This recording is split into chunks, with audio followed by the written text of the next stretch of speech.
Hello students. In the last video I have explained you the starting part of this chapter, our foods, and now today I have started the topic digestion of food. In this topic we will understand how the food are get digested. As we all know that in order to function well our body need food. The food we eat cannot go straight into the different parts of our body. It need to be broken down into substance which can be easily absorbed by the body. Food in our body get absorbed through digestion. At first what we do, we take the food in our mouth and then we crush the food into small parts with the help of our teeth, and then with the help of our tongue we mix the food with the saliva. We chew the food and then we pass the food to our stomach. In the stomach, when the food reaches the stomach, what happens?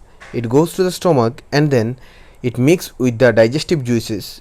In the stomach, first it gets a juice named as hydrochloric acid, and then from there it get digested and then it moves to the small intestine.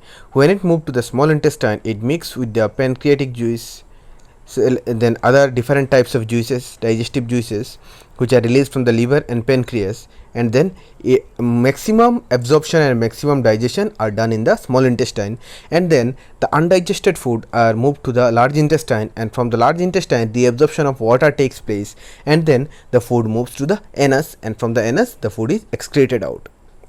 Now if you will read the steps one by one, you will get all the words what I have told you. From first in the mouth you will crushing the food, chewing the food, mixing with the saliva, then sending to the stomach, from stomach to the small intestine, then large intestine, and then it goes out and then we excrete out through our anus. Now we will see the preservation of food. Food should be stored properly for a day or two. It can stay fresh. If we keep food exposed to air and long time, it can go moldy and germs begins to grow in it. Such food may be harmful for our health, so it is better to preserve food. Preserved food stays fresh for a long time.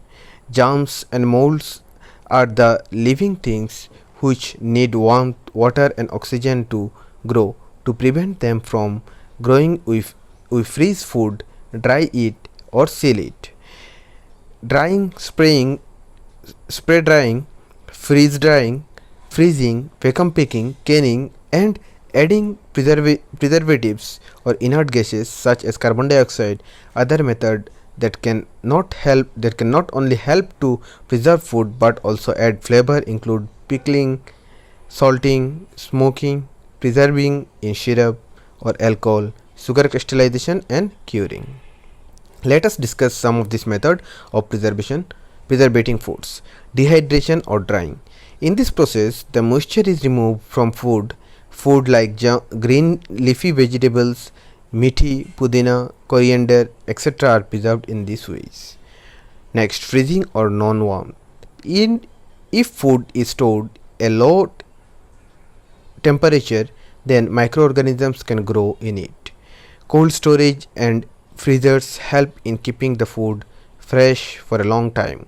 Peas, cauliflower, beans and carrots can be frozen and kept in freezers for a long time. Now, salting and curing. Salt is added to food when remove the moisture from it. Meat is generally preserved in these ways. Now, we are moving to the next slide. Here, first is pickling and canning.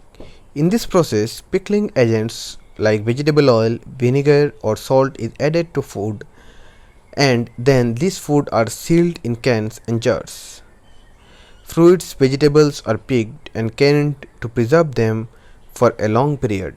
To kill the remaining germs, these sealed jars are further boiled. This is called bottling. Next we will see pasteurization. Milk is preserved by the process in which milk is first healed and cooled down to kill the germs in it.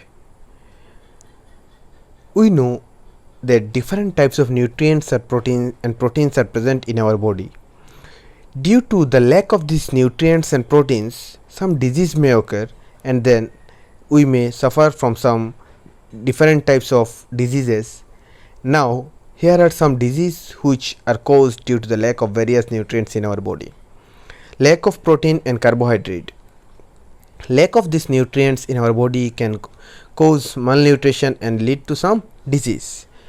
Like kwashiorkor, mostly children suffer from kwashiorkor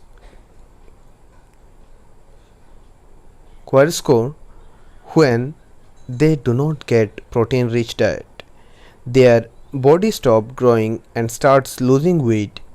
The stomach swells up while the rest of the body remains extremely thin.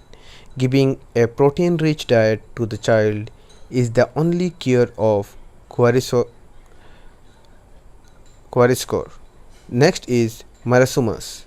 It is a disease of very small children, mostly children less than a year old.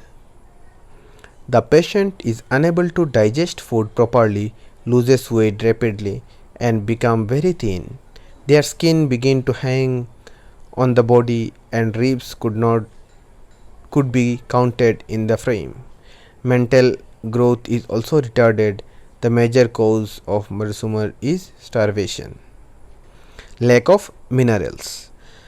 Minerals may be needed in small quantities, but they are essential for the healthy body. Their deficiency can cause some disease like anemia. Now, if anybody asks the meaning of starvation means lack of food. If anybody doesn't get proper amount of food, then the person will suffer from starvation. Starvation is lack of getting food. Next is anemia. Anemia is caused due to the deficiency of iron in the body. Iron helps our body to make hemoglobin, which helps the blood to carry out oxygen in the body. The symptoms of anemia are loss of appetite, weight loss, pale skin, and tiredness. Foods rich in iron like spinach, eggs should be taken to cure anemia. Next is goitre. Goitre is the abnormal enlargement of the thyroid glands in the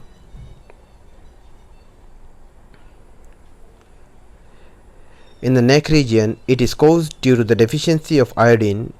It is the malfunctioning of thyroid glands. It leads to slowdown in physical and mental growth, but taking sufficient of iodine in the diet. This disorder can be prevented. Fish and iodized salt are the best source of iodine. Next is lack of vitamins. Vitamins are important to stay healthy as they provide immunity to disease. The deficiency of vitamin leads to many diseases.